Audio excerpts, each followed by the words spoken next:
your time, it's his time, it's Bam's time. Bam's time to shine. Second video of the day, back to back. I said it right this time, back to back. If you watched the last video or the 2 videos ago, you know where that joke came from. If you didn't, that's how I know you ain't fucking watch it. Anyways, let's get straight to the vid. It's called The Dark Side of Chasing Dreams. Sharife Cooper, Stunted Growth. If you don't know who Sharife Cooper is, I think he was on the Cavalier Summer League team. I don't know. I think he's in the G League right now. He went to Auburn, I think, prior. And yeah, let's see what they're talking about, his story. Little times you're going through now and the little decisions you think don't matter, it definitely matters. So always be cautious of that. I agree. Sharife Omar Cooper, born June 11th, 2001. I still remember those days not so long ago with all the high school prodigies of the late 2010s being featured, and all seemed to have so much potential, at least a shot at achieving their NBA dream. Since then, I've been tuned into Sharife Cooper, and to be honest, I didn't see NBA in his game at the time. Not that he was overrated, but had a few major issues you could tell would be a problem once it was time to enter the big leagues. But then he finally got to play at Auburn, and I could see what many were seeing, that this guy definitely could have a career in the NBA. I think he should have stayed at Auburn like another year. I think he left after that first year, and he even played a whole year because of the little and what was the ineligibility thing or crisis, whatever. I think he should have stayed another year, but I don't know. Maybe there's recruiting right behind him. He knew what time it was. I don't know. I don't know what. I don't be knowing what the fuck he like. Everybody be one and done. In college. Yes, you heard that correctly. Just 12 games. Only played 12 games in the NCAA. 12 exciting games where he put up 20 points per, over 8 assists and 4 rebounds. What was more impressive was how he got to the paint at will with his quick moving feet, shifty ball handling, and ability to change direction. He was crafty and hungry still, but fighting a battle to even get on the court after the NCAA began investigating his eligibility, which cost him his first 12 games of his 1 year at Auburn. That's what I'm saying. But Sharife didn't disappoint. He opened his career with 26 points and 9 assists, following that up with an even better 28 points, 12 assists per. He was getting buckets, but his field goal percentage is, at least, I know you're not that tall, but you got to at least get that shit up to like 43, 44, or at least 43, bro, at least. But I just have to look at that again. Auburn earlier than anyone expected after a small sample in college and be drafted in the second round of the 2021 NBA draft by the Atlanta Hawks. Since then, he's played 13 games in the NBA in 2 years and scored a total of 7 points.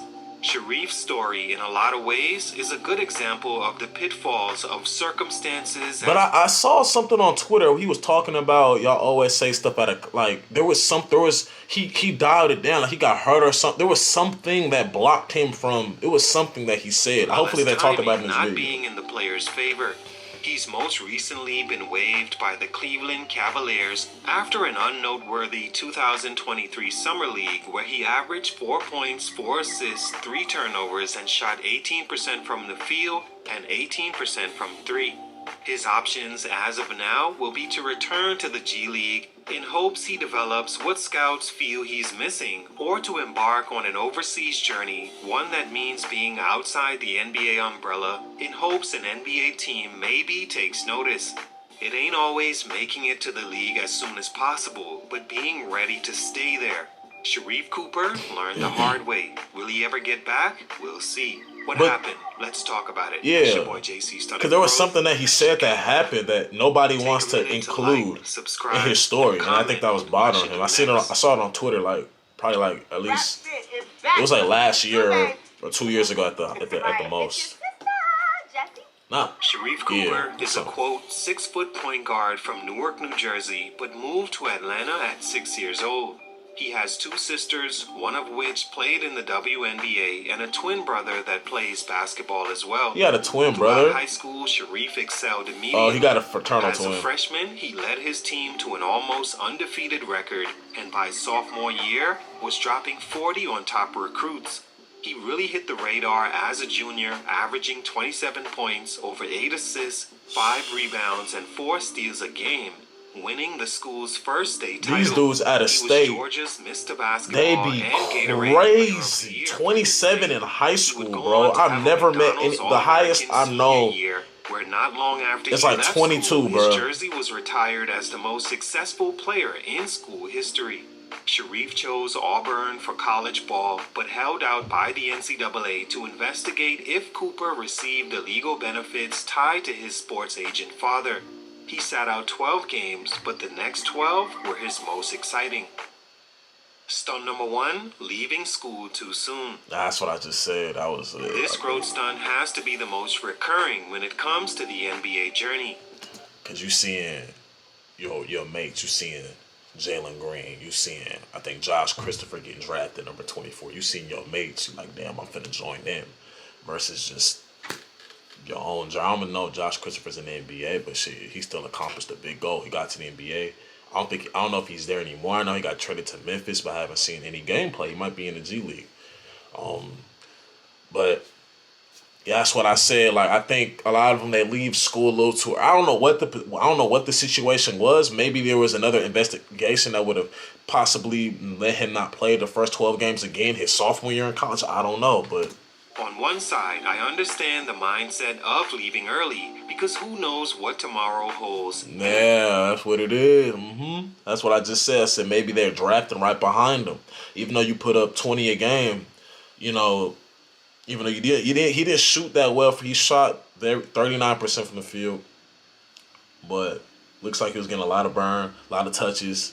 So obviously, and he only played 12 games. So let's say he gets a full sophomore season. We don't know they were drafting right behind him. Most likely, it probably was a good point guard coming in, but probably not as good as him. So we never know though. There's a small window of opportunity. We as people are taught to answer the door when it knocks. Yes, we are, but at the same token, we've seen over the years, it looks like people get hurt by leaving too early. Because like I said, he ain't play a full year. If he played the full year, then it might be a little different. But you ain't even play a full year, bro. You got to play the whole year. The tournament, you don't know what was going. Like, you got to play the whole year. It takes a strong person to see your friends get to where you all talked about for years, only for you to still be at a level you feel you're better than. Right. Add to that, making no money, as the NCAA was, right up to Sharife leaving school before summer 2021. A month later, NIL deals were approved and kids could accept benefits. A flawed system from the beginning, made by greedy individuals that never have to answer for their actions. In my opinion, Sharife absolutely should have stayed in school at least another year before jumping to the NBA. What you have to understand clearly, and you don't have to play in the NBA to know this, but in any walk of life, it's not about getting the job. It's about being valued enough at said job that you end up sticking around long term or leave on your own dime. Getting to the NBA seems cool, but if there's a chance you go in the dreaded second round, why not stay another? That's what I'm saying. Like, you went second round. Like, if you go second round, you can't make an impact in the league.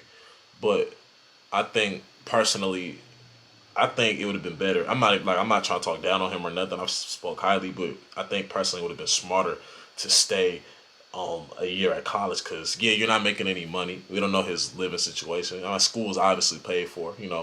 Auburn, they don't strike me as a bad school in terms of dormitory, apartment, food, and shit. I gotta do my research on that, but yeah, staying would have been probably a little, because you would have had your sophomore year. You would have went crazy.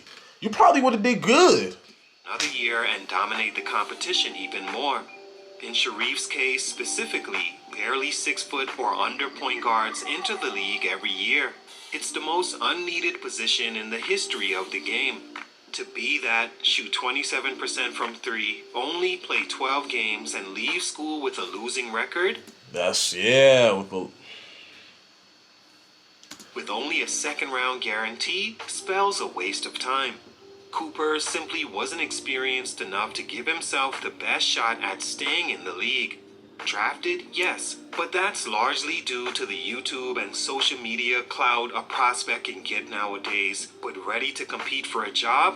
I don't think so. No one wants to be taken second round because there's no surety in that.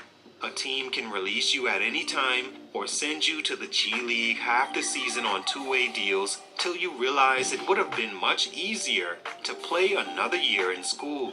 He would have dominated next to Jabari Smith Jr. There's another story that Sharife was talking about that people never wanted to talk about. I think this was after he got drafted. So right now this is before. This is just strictly just staying in college. Rocky journey thus far.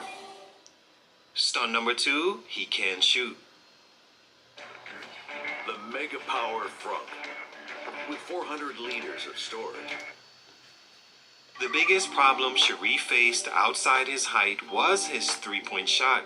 He's always had a flat-footed, awkward hitch in his jump shot that improved in form over the years, but not in result. Every year he's been where they release stats to the public, he's been a poor shooter. In this day and age, that's just not going to work. He attempted 5 threes a game and made just one, good for 22% in college. To me, if I'm a GM in today's NBA, I'm not even considering a guy under 6 foot, limited experience, and shooting 22% from 3 in the era of the deep ball. No way. The 20 points and 8 assists are cool, but the liability on both ends of the floor would be too glaring to sink an investment into. According to the G League, he couldn't shoot either, hosting over 4 a game in 2 seasons, making little over 1 a game, good for 31% year 1, and an improved 36% year 2. When he was called up and played in the league, he shot 6 threes and made 1 of them, good for 16%. So he got called up. Okay, so that's good. He got called up. And what did he do? Hold on. There's one thing about this though, bro. This is why sometimes I don't like to react to videos like this, because we got to understand, we got to watch. Here's the thing. Because you see these stats, right? And hold on. Do that show the minutes per game? 3 minutes. Okay, you got 3 minutes, 21% field goal. Or 25%. Oh, no. Okay, 20. Okay, so that's the thing about these, because if you don't play much, if you get 3 minutes a game, when you get in the game plan ain't already, if you only playing 3 minutes a game, the game plan ain't for you, for one. Let's just get, like, it's not for you. So you have to find ways to get yourself in a groove, get yourself in a knot, which is playing hard defense. That's, you might get a steal, get a layup. All right, let's go. Like, I'm straight. But it looks like, yeah, because if you show them these stats, they're going to be like, oh, nah, he ain't ready. Put him back. Shooting can be improved over time. Because he got caught up. So he improved. He got caught up. Of size and other options each year makes it hard for a team to commit. He was drafted in the 2nd round, 48th overall by the Atlanta Hawks and signed to a 2-way contract, but waived after year 1 and signed with the Cavaliers before they waived him and re-signed him in September 2023, only to waive him a month later, which is where we are now. Stunt number 3, the wrong situations. Sharife Cooper, with all the liability he brings, may have still benefited from being in a circumstance where there was opportunity at least. It's one thing you need as a 2nd round pick. It's almost better going undrafted, then you can choose any circumstance you want. But Atlanta taking him when they already had an undersized... I was just about to say that they already had Trae Young. It was already not a... It was like, if he was a different position, different height, it would have been probably a little different. I think this is... What year did DeJounte Murray get there? You probably... I don't remember, but I think DeJounte Murray been there for, what, two seasons now? This his 3rd year there, or 2nd? I think it's his... What is it? His 2nd year? 3rd? It's 2nd or 3rd year. But, yeah, they already had Trae Young, and... Trae Young struggled shooting the 3-ball. Trae Young was a shooter, but Trae Young struggled. Trae Young was shooting 24% for a good minute. But, yeah. He probably should have got drafted so he can maintain his college eligibility. Because you know how some people put their name in the draft but still maintain their college eligibility? Just testing the waters. That's what he should have did. Get the experience from the combine, etc. That's what a lot of players did. I think that's what he should have did. Hopefully, I mean, there might be something that we don't know, which is why it happened how it happened. Hopefully, it was nothing crazy, but that's the thing. Ice point guard, who's also their star player and all-star, means there was always a ceiling on what Sharife could offer there. This means most of his time in the G League or on Atlanta's bench when he could have used that year staying in school and for sure being a first-round pick the year following, with Jabari Smith Jr. being a top 3 pick. His point guard would have definitely joined him in the first round. After Atlanta, I'm not sure why he decided to sign to another bad situation in Cleveland, where they have an all-star backcourt of 2 guys 6 foot and under. Like expected, he spent most his time in the G League. He's yet to play a game for the Cavaliers in the NBA. At the end of the 2023 training camp, still with 19 guys, the Cavs waived 7 players in total, and Sharife was one of them. Damn. Making that roster was always going to be a long shot because of the position he plays and his lack of size and shooting ability.